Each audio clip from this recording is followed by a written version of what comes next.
Welcome to our final session of BlueLine Expo International. This session features a panel of mental health experts who will discuss officer wellness and resilience. This session has been pre-recorded, but the panelists are with us live and are able to answer questions in real time. So please utilize that chat function. They will be happy to expand on any ideas and answer any questions you may have.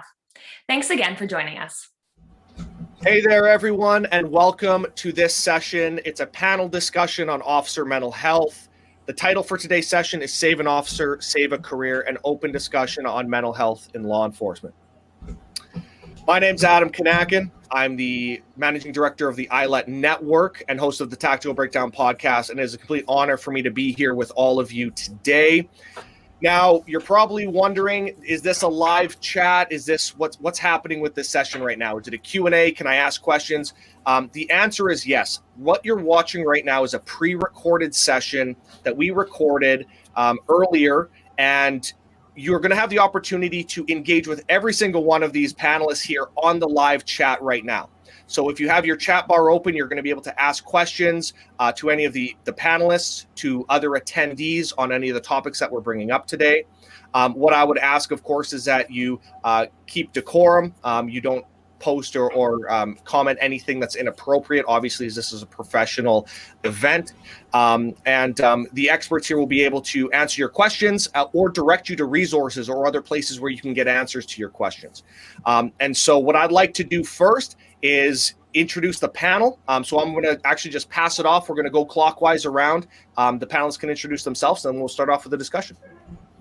Hi, I'm Sejal Bellin. I'm a behavioral science professor and psychotherapist, specializing in working with first responders, basically helping them to navigate occupational stress, both at work and at home, and building safe environments and creating psychological safety so they can be hired right through to retirement. Awesome. Well, thank you so much for being here. Hi, everybody. I'm Dr. Robbie Adler Tapia. I'm a psychologist from the Phoenix, Arizona area. And I have worked with mental health and emergency responders for 37 years, coming out of a law enforcement family and then being an EMT firefighter myself. So I do a lot of post-shooting debriefings. I use EMDR therapy to treat trauma and primarily work in a treatment role. I also do training on peer support mentoring and EMDR therapy with first responders. Thanks. Hi, guys. I'm Dr. Samuels. I'm the medical director of the Sleep and Human Performance in Calgary, Alberta. And we work specifically looking at sleep issues in law enforcement officers. And my experience has been since the late 1990s working with the Calgary Police Service and the Royal Canadian Mounted Police. I'm Dr. Robert Perkins. I'm based out of Los Angeles and Toronto, Canada.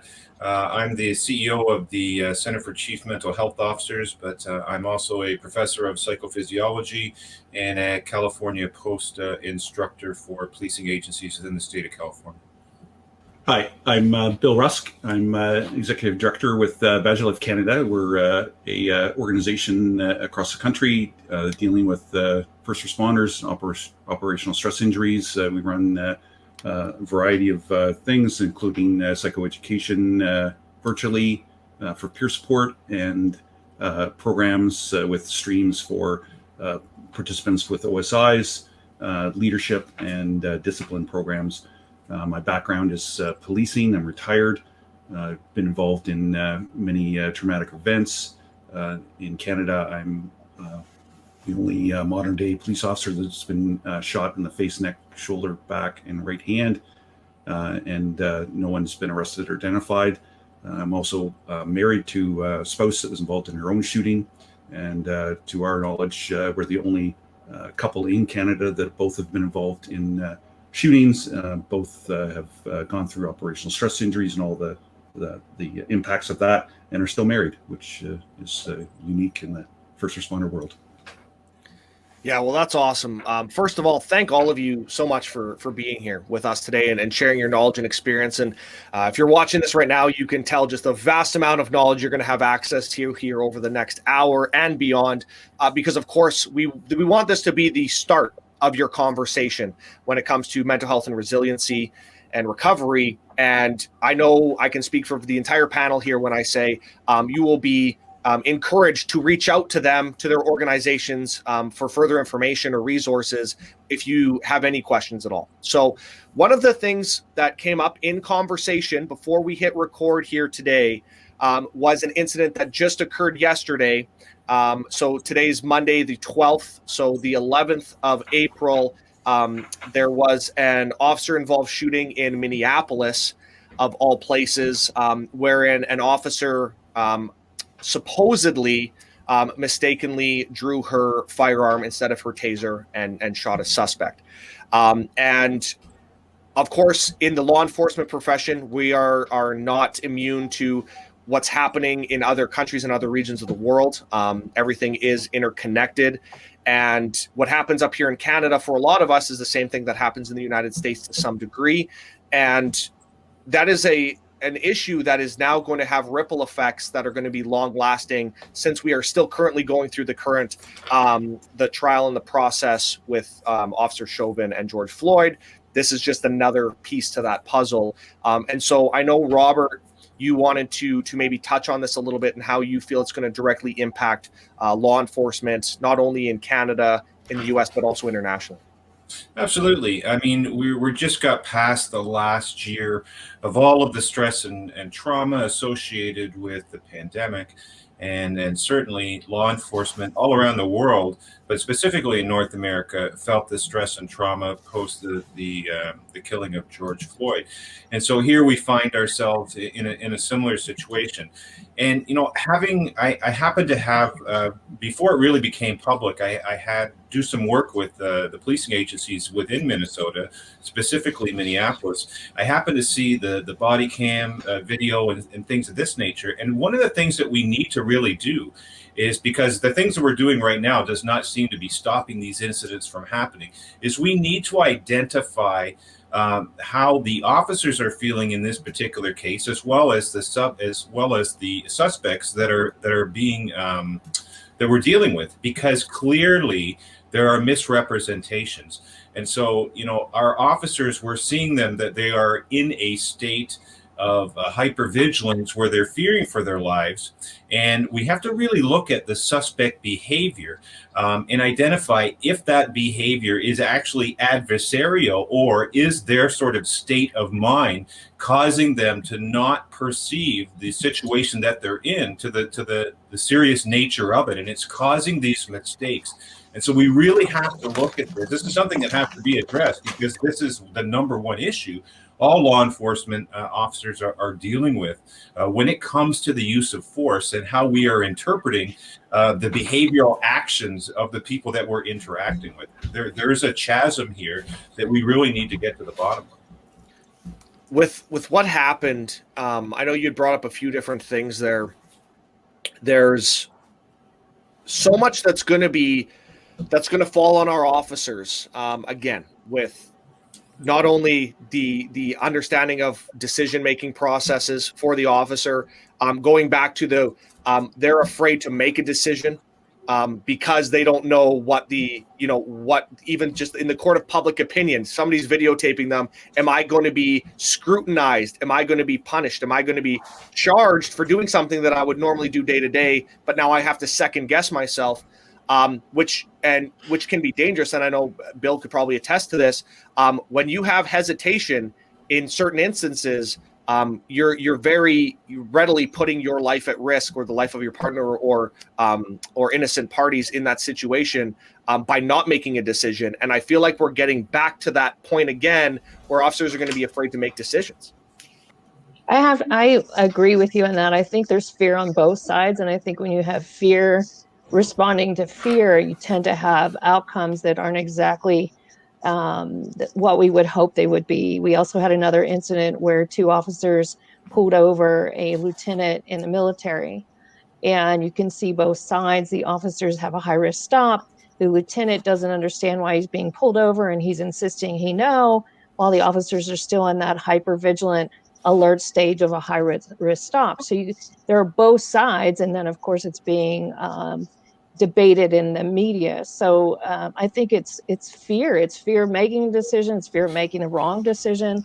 And it's fear of how you're going to be tried in the public opinion before you ever get a chance at any court system. So I think dealing with that institutional trauma and betrayal trauma is a huge issue in law enforcement right now, and making it difficult to really be successful. I would agree. And there's also the component of the ripple effect of what it means on the families and children and spouses of these law enforcement officers. I know that when we went through the Floyd shooting, even the ripple effect up here in Canada was that children were afraid to admit that they were children of police officers. They were afraid of their parents going to work.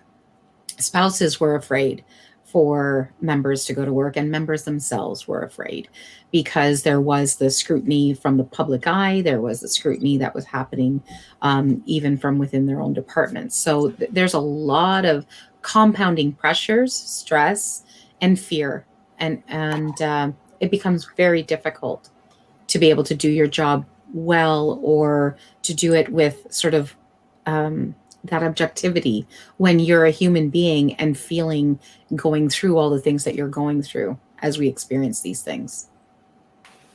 Yeah, I think that we have to identify that what we're doing right now, it is not working.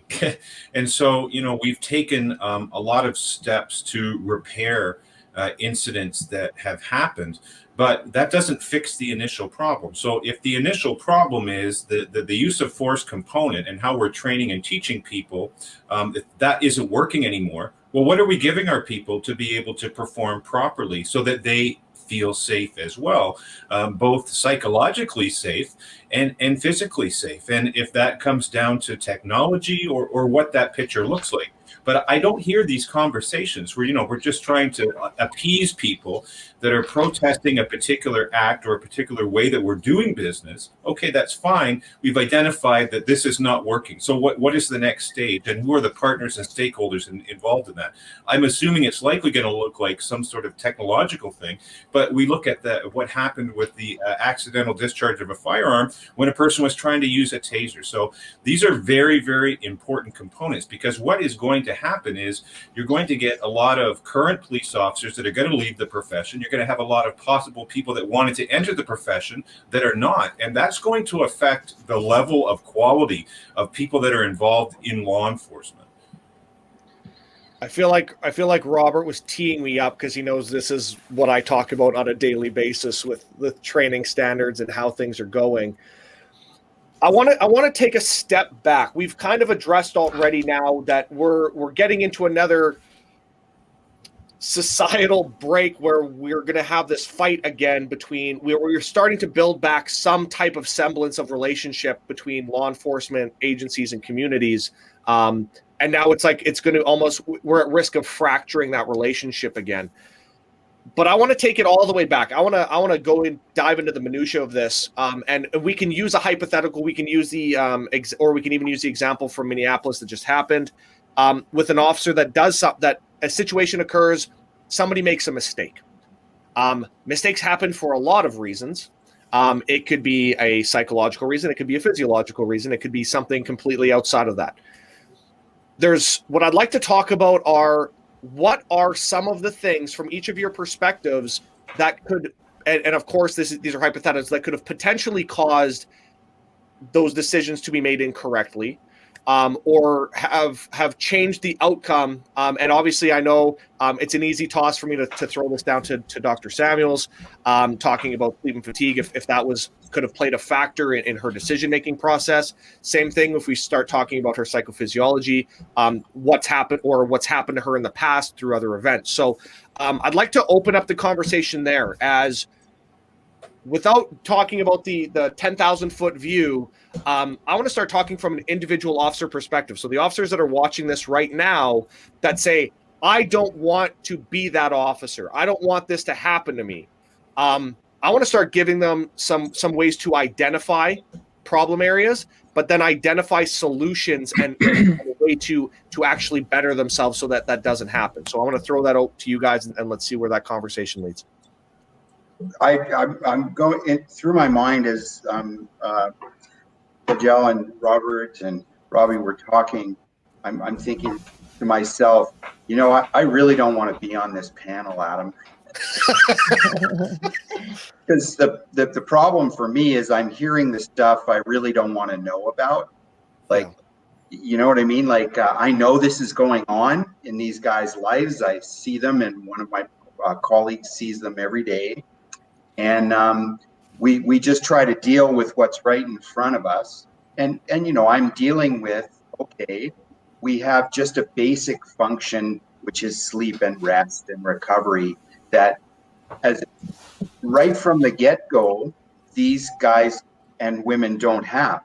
They don't have normal levels of recovery, which is required physiologically for the brain to work.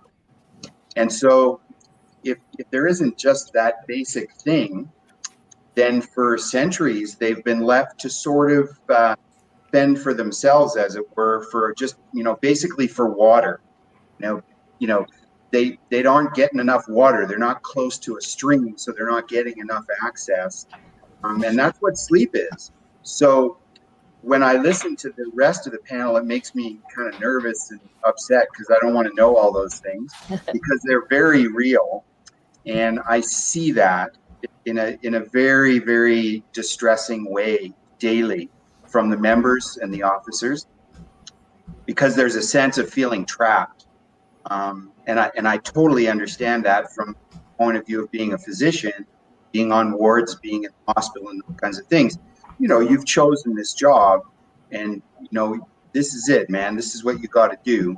So we come up with ways of coping that ultimately, quite frankly, universally become maladaptive. So, you know, that was sort of what was going on in my mind as I was listening to the others. And I just think it's important to, you know, I hear from officers the concerns that they don't have access to the things that they need that are just basic. And I don't know that the agency is responsible for providing that. It's not a question of that in my mind. It's a question of educating them. And that's such a tough thing to do. And it always goes back to education. So the example that I wanted to bring up is this. I see many officers from Britain who've been hired by the Calgary Police Service. And one of the British officers pointed out to me, as things were getting worse in the States in the last year where there were shootings and stuff, which clearly affects these guys when they come in to see us. This is a major stressor for them for all the reasons that everyone mentioned. And he made the point that, you know, the training here in North America is so different than in Britain. And the training is around using your firearm. And the training in Britain, apparently, again, I'm not a law enforcement person, is not focused on that. So I would ask that question to the rest of the panel.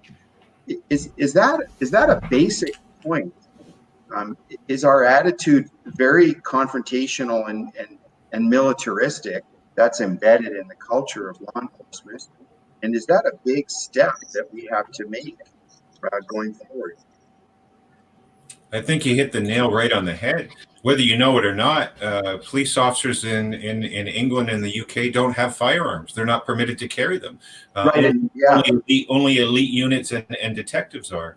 And so the skill set that these officers have to have, both in a de-escalation and negotiating behavior with people, as well as basic physical survivor skills, I would say are at a much higher level than North American police officers are, because we've become dependent on sort of going to that sort of the threat, or at least the threat of deadly force.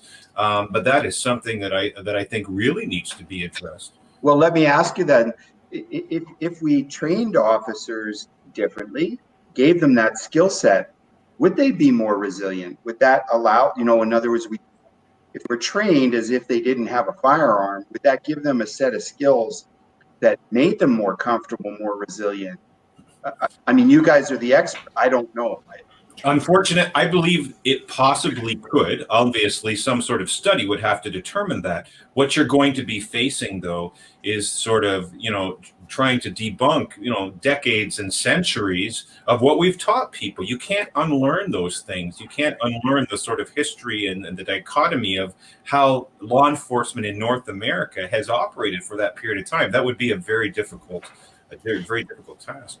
But I think one of them. we've got, sorry, I think No, go we've ahead. got room to evolve, right? And I think that we need to look at it from not just a simplistic view, but a systemic view. There's levels of change that can happen at all parts of the system that can contribute to a greater outcome. And Dr. Samuels, what you're introducing is just one of those aspects. Like, what would that look like? And what kind of skills would that further develop and build? But like I said, I really truly feel that the issues, and I don't think that there's one cause to all the multiple shootings. I think there's so many different variables that come into play with each and every one that's happening. So we need to look at that from like I said, a multi-prong approach and a multi-view strategies in terms of how to address it. And I think it's time. I think it's time that the system or the industry start to evolve at a faster pace, because we're not keeping up with the communities. We're not keeping up with the change.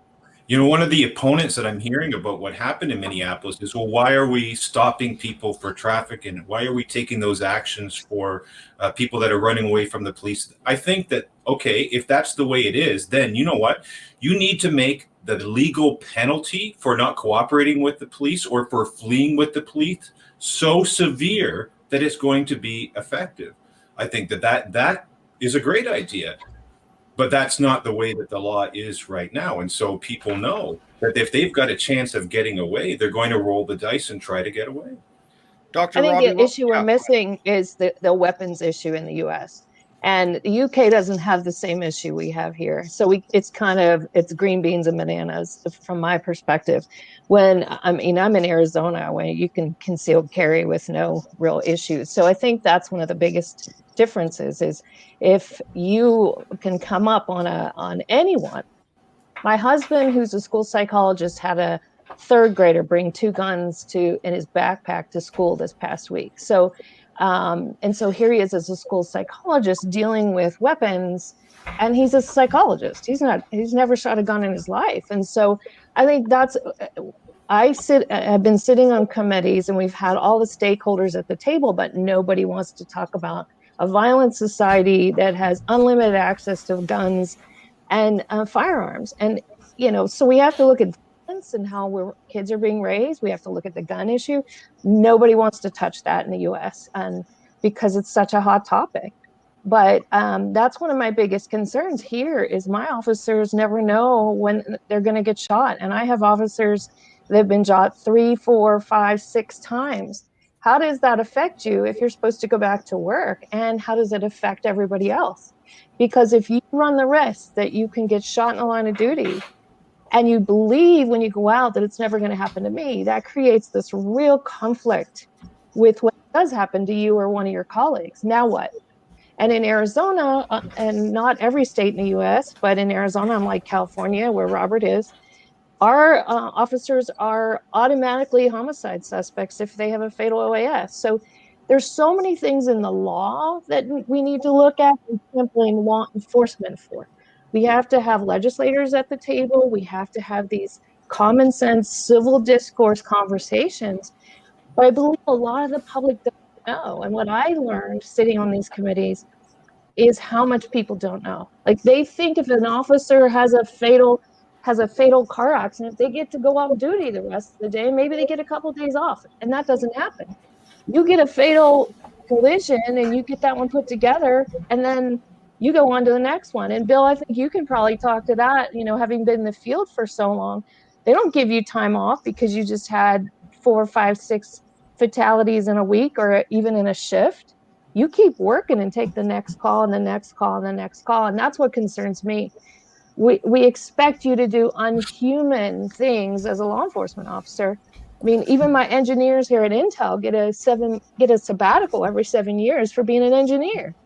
But you got 20, 25 years, Bill, you said close to 40, and you don't get a break from that constant trauma that's hitting you. And that's why I say save an officer, save a life, and save a career, because we have to address the society that they're trying to practice in. We can't use the same thing we've always done before.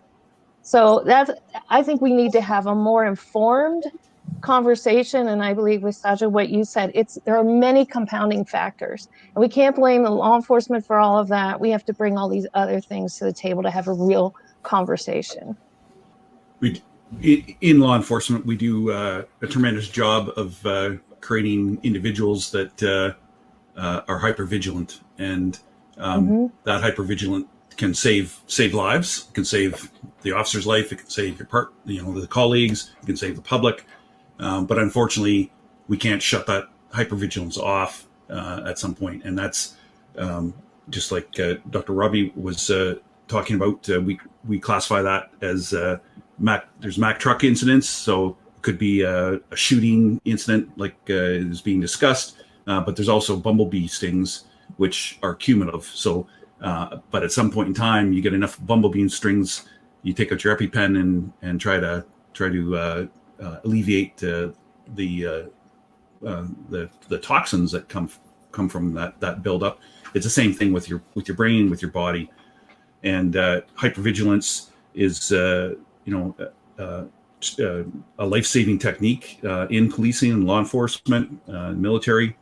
However, you go to the beach, it's not so great because you can never shut it down. And some of the things that we forget about is that law enforcement police officers are human beings. They all have come with predispositions before they come on the job. They come with whatever baggage that they've had in their life.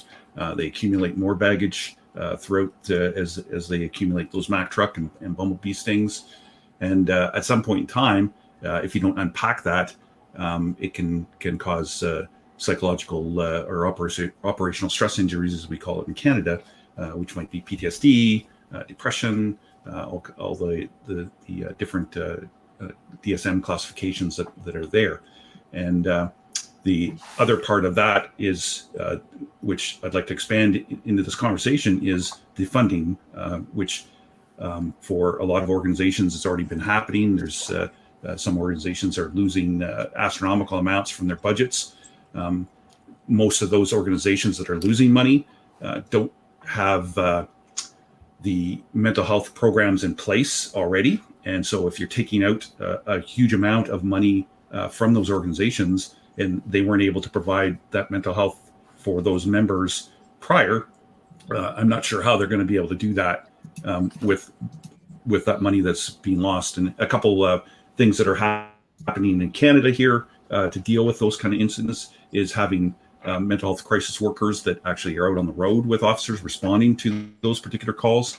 And some organizations like the Ontario Provincial Police in the province of Ontario are now actually utilizing that right in the comm center so that they have access to that, and also expanding upon the mental health capacities to assist their members. Because if you have healthy physical and spiritual and mental members, they're going to be able to do a much better job, be a lot healthier, and survive their careers. Absolutely. And the other thing that's really important when it comes to the subject of what we're talking on is educating members of the general public. In 14 years in law enforcement, I did not have a magic wand to approach a potential suspect and wave that and say, this person is a good person or a bad person. I'm going to make that determination based on what I observe with my eyes and the interaction that's going to happen when we engage these people. And those are the only real things that officers are going to base their decision on, how that threat level is going to get higher and higher and higher. And so when you see people, to which at many times officers don't have that intelligence as far as the information of who this person is and what it is that they're doing, and people are not cooperative with the police, then that's a red flag for them. And these are the only things that they have to base what their threat level is at the time. But the general public doesn't seem to understand that. I think we also have a movement that we've had historically in the 20s, we had it in the 60s, and now again to battle with law enforcement. There's no cooperation. It's now to argue and fight back and be combative. And I think that also escalates, like you were just saying, Robert, that this encouragement to fight back. And so it's going to escalate from both sides. And I think we all have to come together and have a civil discourse about what we can each do individually and as organizations to make this better, because it's going on. Like you said, we don't have a magic wand. And even before that, we got radio service in the 50s and 60s for law enforcement. And now what you get dispatched may be a fraction of what, the news knows the next week. But you didn't have that information at the time you made the decision you made. And that's what I keep trying to put out to the public. This officer dispatching this call had this much information, and now you have the opportunity of time and to investigate and put it all together. But the officer didn't have that when they made the decision they made. And so, again, I agree. The public needs information, and we need to come together. Because I've been in countries without law enforcement, and I don't want to live that way for me. And that's my bias. I appreciate that people put their lives on the line so I can feel safer in my life. I wonder if we hold accountable the people that caused the problem, right? I'm so sorry. We look at the backlash of what happened from the shooting, and it's like, well, the police caused this problem. The police did not cause that problem when we're being asked to solve it. These problems in the community are not a result of just police interaction. This is generational poverty. This is breakdowns in the socioeconomic system. It's breakdowns in the education system. It's breakdowns in the traditional family. And you've created this problem, and now you're asking the police to solve that problem. The police can't solve that problem. They don't have the resources. They don't have the training. Yet when something happens, and the traumatized community as a whole, this is sort of their way of releasing this pressure and expressing their frustration. That can't be, the police are not responsible for that. We need to hold accountable the people that created that sort of crisis in the beginning. I also think that, our listeners and our viewers are going to benefit from the expertise on the panel. If we could just take a moment and really recognize that, the officers are fearing or having to deal with the general public, the media, and potentially being demonized, then having already problems or issues or perhaps not a safe space at home because of just the accumulation of things that happen with the job and whatever they're already kind of going through. On top of that, or stacked with potential moral injury or sanctuary trauma or sense of betrayal from even the workplace, from past or current things that are going on. What would you say from your area of expertise? Because I know that this is something that I address with many clients, both through both organizations that I have founded. And I just want to know from you and your area of expertise, what is the one thing that you could offer or tell a listener or person as to what will help them to build or be more resilient, or perhaps protect some of their well-being, especially during these difficult times when there's so much going on outside, where they may feel like a lack of control? Well, yeah, I'm gonna let everybody kind of think about that question for a second. I'm gonna start throwing it around, but I'll take my spot first. I consider myself the least expert out of the entire panel here, so everybody take that with whatever grain of salt you want. My belief is that people need to take stock of what they know, but what they don't know, and educate yourself. And that's where it has to start. You have to be, we talk about this in training all the time. If the officer is in training, but they're completely checked out, you could have the most amazing facilitator in the world. The officer's still not going to get anything from it.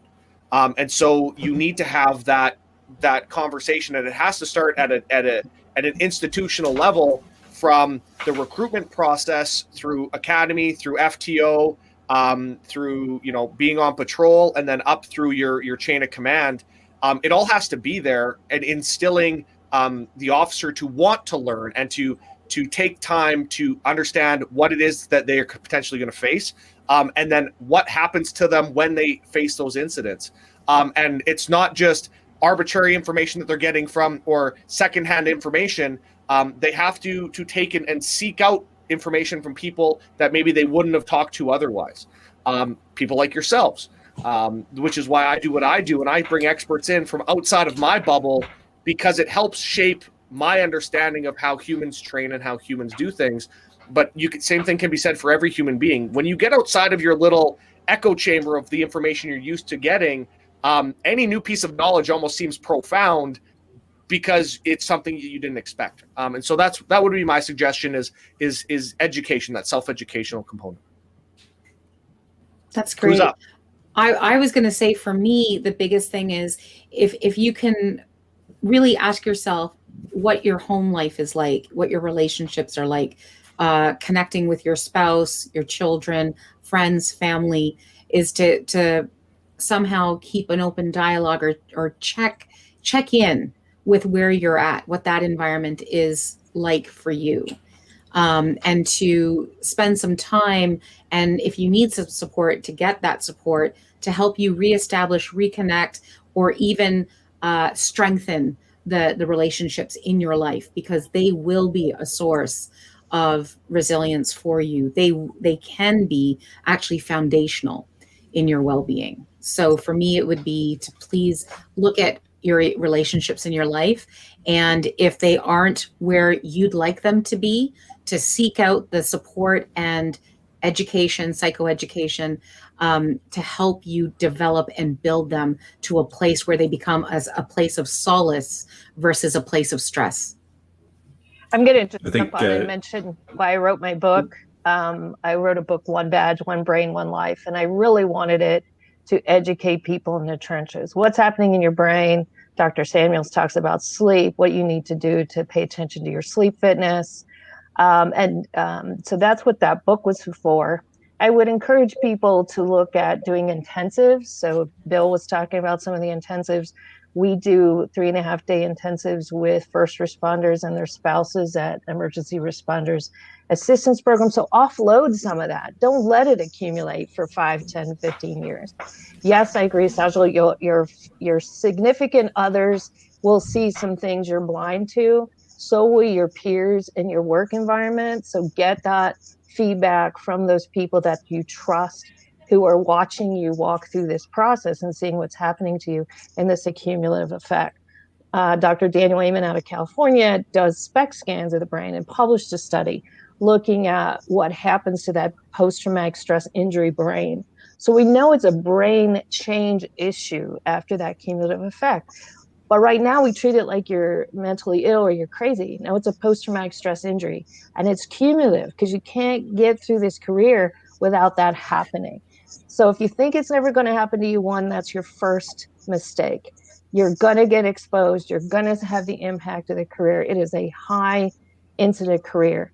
And then to make sure you stay healthy, mind, body, spirit, not just fitness, physical fitness, but sleep fitness, mind, healthy family, like Sajal talked about. Cue in with the people that know you. So there's a lot you can do to be proactive in this. Don't wait until you go down. Don't wait until your brain is so full of trauma that you're not making good decisions.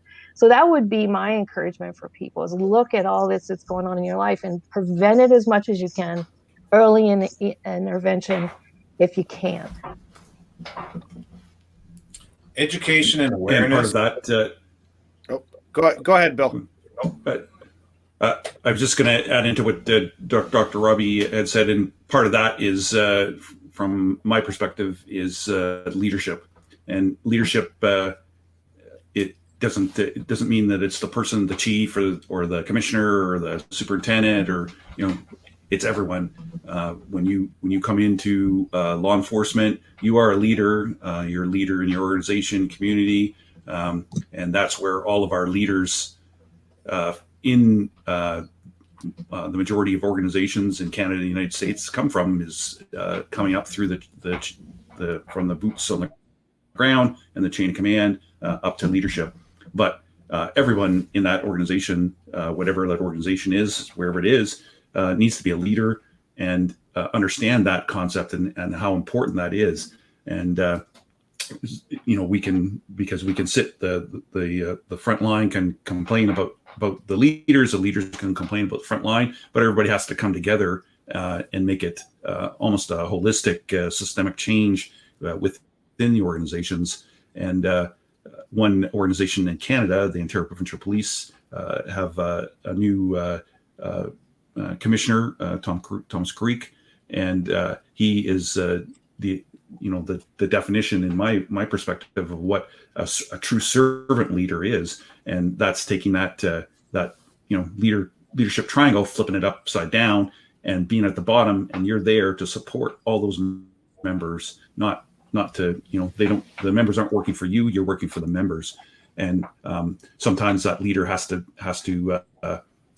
deal with discipline or other like a shooting that might have gone bad or otherwise, and all of the public outfall. But that leader also has to be there and support those members, because that is so important, because at the end of the day, a lot of the things that do occur and discipline that might be required doesn't necessarily mean that member can't be a productive member of the organization moving forward.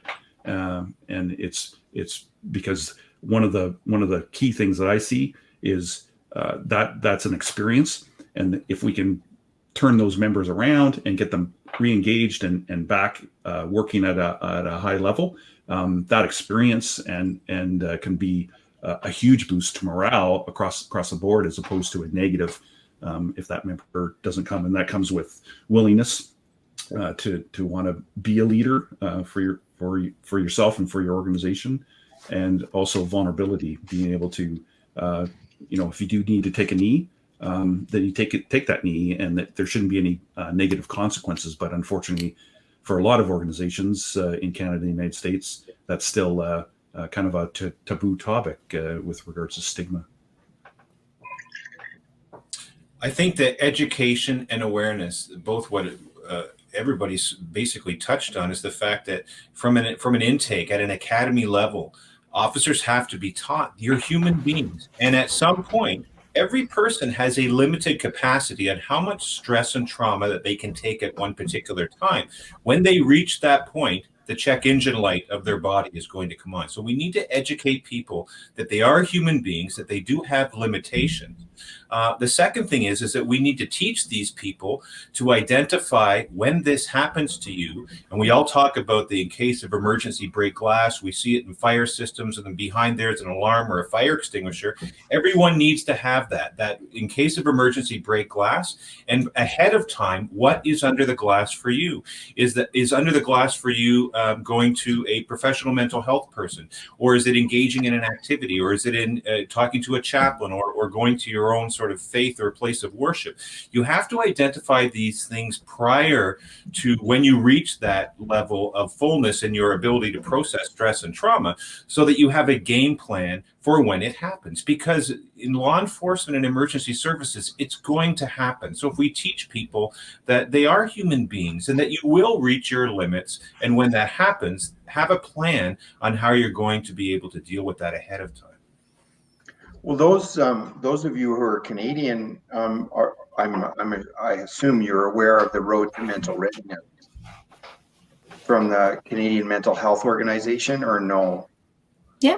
Yeah, and so to me, that actually, Robert, gives a sort of a nice, concrete, simple approach to the idea of knowing when you've hit your limit, knowing where your red flags are, and knowing your own limits.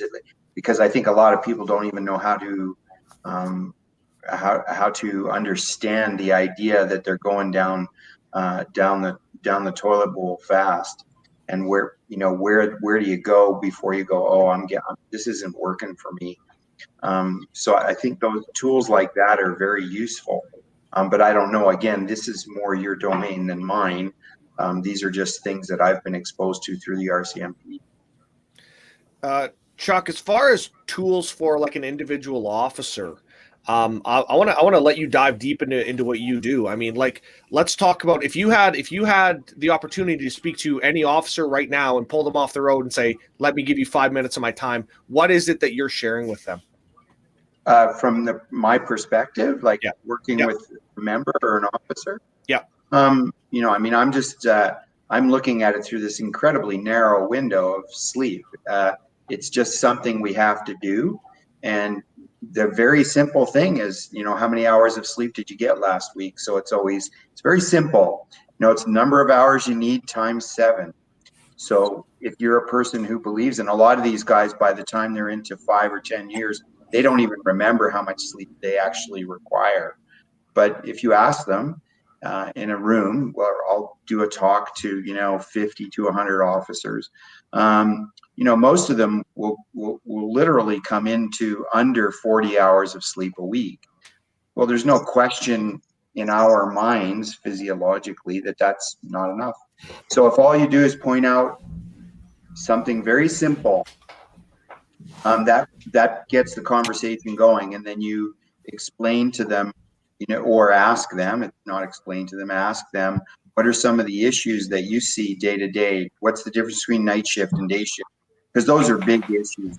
What's the most difficult thing from a shifting perspective? Do you have trouble shifting from night to day, from days to nights? And these are all questions that we ask that give us an insight into what could be fixed for the member or the officer. And so it's just simple questions around a topic none of us pay attention to, which is, you know, getting enough rest. Yeah, it's absolutely. I have so many things jump into my head from all my individual conversations I've had with each of you. I want to get back to, I want to add something to, I want to go back and I want to take a second turn, and I can do that because I'm the host. But talking about responsibility, and then having tough conversations. But to your point, Chuck, real quickly, I mean, people don't realize if you don't know your sleep patterns and you don't understand your natural circadian rhythm for your body, and everyone's different. I mean, there's tools out there. For example, like I have a Garmin watch that tracks my sleep that I started using like a month ago. And I'm not going to share those results with you because you'll just get mad at me and want to have a talk. But I have 4 kids, so it's under 4. So I can do that. But understanding that, hey, listen, maybe I didn't get any sleep last night because of X, Y, or Z. I was up late fighting with my wife, and then the kids kept me up all night, and now I had 3 hours of sleep. And now, again, that fight that I had previously last night is now starting again in the morning as I'm walking out the door. So not only am I physically drained, but now I'm emotionally drained and compromised because of that discussion. And I'm going into my shift, and now maybe I know that I have to, the sergeant's pissed off at me because of something that happened last shift, and I have to have that conversation with them when I get in the door. The officer has to understand, like, you're going into the day almost topped up to potentially what you can handle for that day. And if you can't realize that, that's a recipe for disaster. And which brings me back to my point of responsibility and having a tough conversation. I think it's inherent on every member to, if you see something now, it used to be I would never go and have pull Robert over and be like, hey, Robert, man, we have this shift today. I noticed that something's off with you. Let's actually sit down and have a conversation about it before we actually roll out. That never used to happen. And if it did, it was a rarity. I think that's something from an instructor perspective that I've been trying to push to everybody. It's the reason why I collaborate with all of you and all the additional training things that we do. It's how do we get people to understand that having a tough conversation is okay and it's needed. Saying, Robert, I realize that something's not right today. Something's not right. And if you're not willing to admit that, then me having the cojones to go up to maybe my sergeant or whoever and say, hey, boss, I think maybe, you should have a chat with so-and-so, or maybe something's not right there. We're not having those conversations yet. And so what I'd like to pose to the panel is, how do we start those conversations within the organization itself throughout the chain of command, and maybe almost more from an institutional level? We talked about an officer level. let's take it to an institutional level now. For the decision makers, what is it that they should be doing when it comes to mental health, resiliency, and things like that for their officers? And how do we start having those discussions? I think what Sajal said earlier, it goes back to having a psychologically safe workspace in the policing environment. Conceptually, that seems great, but most police environments are run with sort of a military-like hierarchy. So it's bridging that gap between them. What you just said, Adam, I look back in my policing career, I would work a 9 or a 10-hour night shift, and I had court in the morning, and I had to work that night. Now, you would think logically, at the end of my court, I shouldn't have to go to work. And if I had even put that forth, that would receive negative. No, you're gonna, well, I haven't had any sleep. Well, that's the way the job is. We need to identify similar situations like this and identify that's not realistic. And there are potential liabilities for changing the culture. That's really what it has to. We have to change that culture, and officers have to feel psychologically safe to be able to communicate these things, both to peers and to their supervisors, and right to the top. So I have a question for those of you, for everybody pretty much, is about the same thing. So Adam, I agree, the opportunity to have those conversations, but when do those happen? One of my big concerns is that when we change to one officer in a vehicle, those conversations can't happen. And I really believe there was some richness that happened when you had 2 officers in a vehicle. So I've been asking, we know the budgets are cut, and we have officers that go out there all day, call to call, and they're not able to have those conversations in their squad cars and their patrol cars.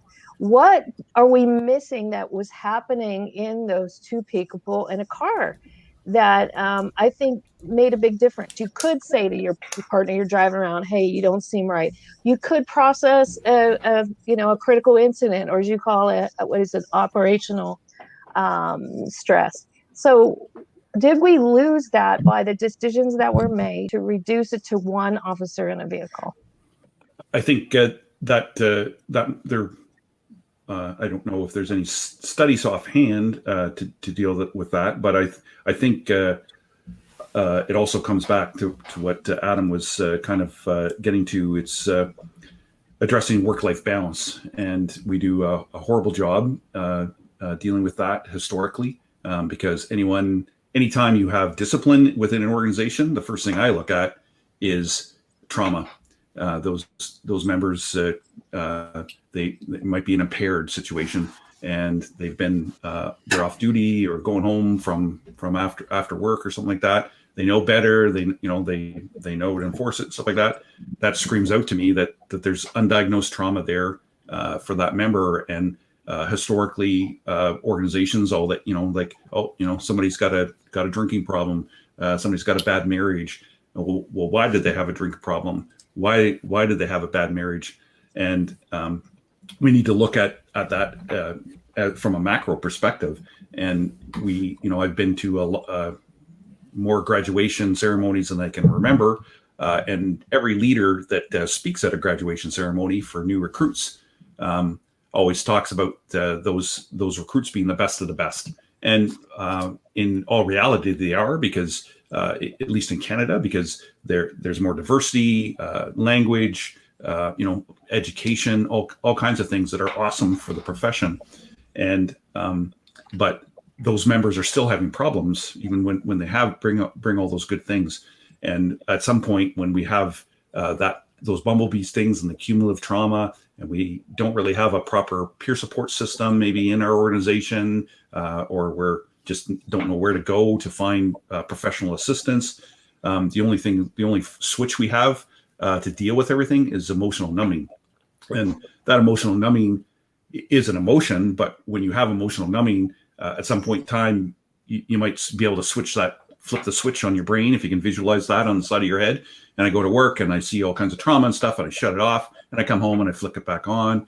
But at some point in time, that burns out, and you can't. So you come home and you're still emotional numbing. You can't engage with your loved ones, family, community, and then you're back to work, and then it comes into sleep, like Dr. Samuels was talking about. And a lot of times that lack of sleep is a form of trauma as well, because I know from personal experience, if you're ruminating about something and dealing with stuff, you're not getting a whole lot of sleep at nighttime, but yet you're back and you're putting on the mask and you're going and pushing yourself and doing all the jobs, and then you get more things dumped on you, and then you come home and that emotional numbing is the only downtime that you can have. So you push all any contact with friends, family, relatives, whatever away, because that's the only decompression time that you can get. I'd like to pipe in with the tough conversation piece, because I actually did a whole TED talk about heroic conversations, which offers a framework to people both at home and at work to be able to bring up these conversations. And it also shares a little bit about the personal story and journey on how we landed where we are, dealing with PTSD in our home. And no longer, I'm proud to say that it's no longer PTSD, but instead it's PTG, post-traumatic growth. And, there's so many sciences that we can be leveraging. And I just want to, remind people that there's resources and sciences that we can be leveraging. And some of the resources include, again, your own families, your spouses. So leaders of organizations can find creative ways to actually integrate family back into the equation, because we are the supporting factors when the officers come home. We are the people who can recognize when things aren't right as well. We just don't know where to go to communicate that. So there's a missing link, a missing connection there. And so what would happen if we could have that bridged? And what kind of impact and teamwork could we have at addressing some of these issues? So again, the TED Talk is there. If you Google my name, it'll come up, and it's called Heroic Conversations. And it's a framework that can be offered to families, to departments, to individuals that might be helpful as well as to bringing up some of these tough conversations. I think I got to bring Sajal on to do some roundtables with me, because she facilitates parts of conversations almost like she's reading my mind here.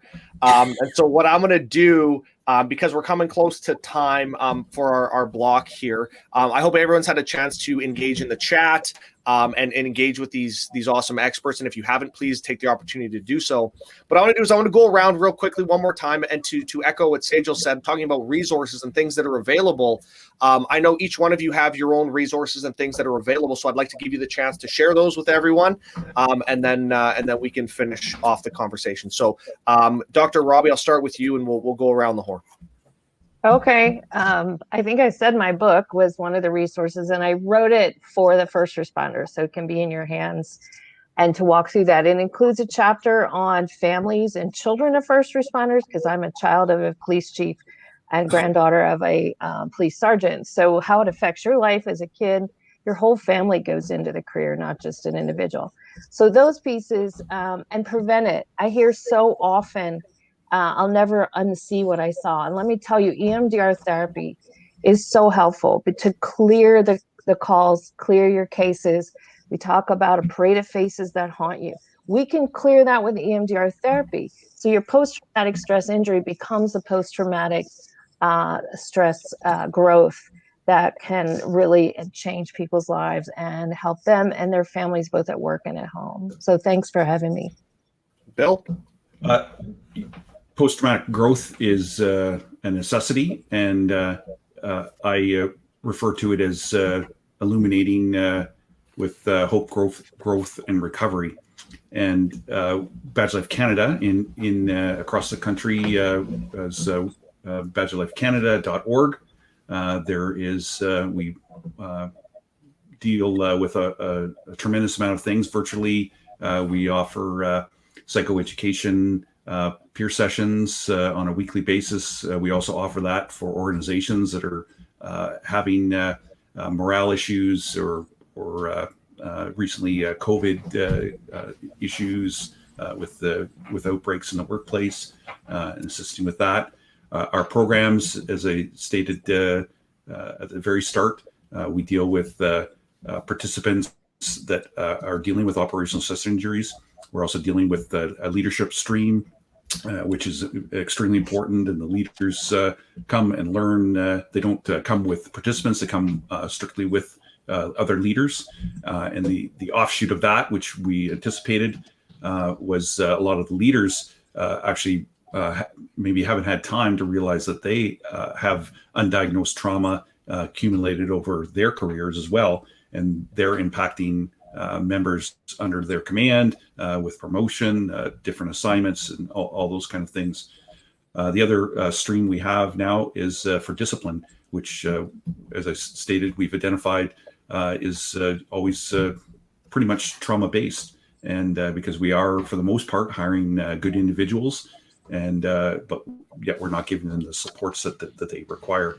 And it's all about coming together, making it more conducive so that everyone is on the same page and kind of dealing with the same, understanding the problem and coming together in the middle. Awesome. Robert. Dealing with law enforcement stress under limited budgets and limited funding, peer support is so important. And not as just having a peer support group, but having that peer support group properly trained with the proper tools that they are going to be able to be effective in their positions as a peer support representative. And so the school that I teach at, although they're a graduate school, the College of Certified Psychophysiologists, they have a certificate program designed specifically for people that want to serve in a peer support role. It's a certificate in police mental wellness, and it incorporates a holistic model incorporating trauma interventions such as critical incident stress debriefing, which is so important in mitigating the sort of effects of trauma that police officers are going to deal with on a daily basis, and education. Get educated. And I say this not only to peer support officers, but to general frontline officers. Understand how your body works so that when you find yourself in a situation where you are feeling the natural effects of stress and trauma, you understand that there's nothing wrong with you and that it's reinforcing that you're a human. Yeah, Sejal, you go ahead. Oh, you threw me off there. Just throwing you under the bus. Yeah, so for me, we founded Mind Armor to help departments to offer training, psychoeducation, and even consulting to help departments navigate occupational stress. And then SOS was founded specifically to address and help members directly, as well as their families, and also offer support in a group environment. So, and this was based on a real personal journey and why we felt that this needed to be done.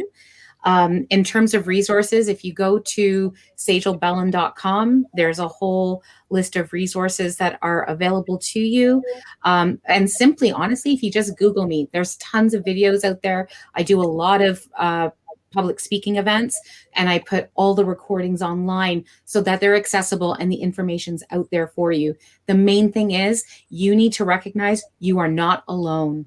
You do not need to go through this alone, and to understand that there's not something wrong with you when needing some support or wanting some education, because these are regular traumatic reactions, and we can change them to responses so that you will be able to deal with these things a lot better. Yeah, I think from my perspective, I deal with a tiny little part of this that's what I would say is, helps to prevent. So in other words, in the career, when you're at the beginning and you're really healthy and you can tolerate the stressors of shift work and, not getting enough rest, you let that go pretty far. So I would say that if you are aware, if the individuals who are watching this are aware that they struggle with something around their sleep and don't get enough rest, that's important. And, we offer the services. We're very unique in Canada because we deal with law enforcement officers, and we can address those basic problems dealing with shift work that many members and officers deal with, and make all the other problems, which are very big, much worse. Awesome. Well, first and foremost, I want to thank all of you for taking the time today and joining me. If you're watching this right now and you're thinking, hey, an hour wasn't enough time, I'm with you. We know that we were going to be able to only skim the surface on so many topics. So what I would like to do is just let everybody know that Every one of the instructors that you see here will also, I'll have the opportunity to do some things with them through the ILET network individually and dive deep into their areas of expertise. So if you're ever looking for more resources on any of the instructors here or any other additional resources on mental health and resiliency or anything like that, check out ILET Network. You can come see us there, and there's going to be all of these great instructors and experts, as well as plenty more and more of an international perspective. So we hope you can join us there. Thank you so much for taking the time and joining us here on this panel for Officer Mental Health at the BlueLine International Expo. We look forward to seeing you next time. Till then, stay safe. We will now head into our final networking break before closing remarks at 3:15.